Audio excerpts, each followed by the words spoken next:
So hey everyone, welcome back to another quick and very interesting tutorial, where in this quick tutorial I'm going to show you how you can check if your password is leaked, if your email password is leaked or not. Now in order to do it, all you need to do is to just simply open any of the browser you have. For example, if I open the Google Chrome browser, and you can do it from any platform. Now here you have to search for have I been pawned or .com. You can see the right URL. If I spelled it wrong, it's pwned.com. Just simply go over there, and here it will ask you to enter your email.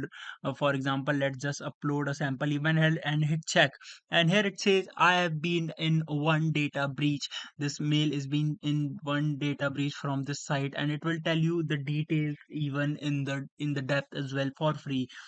So by this method you can easily check it. Alright, so that's it for this tutorial. I hope this video will be helpful for you. Make sure to hit the like button and subscribe button for more such helpful and interesting tutorials. See you in the next one. Take care.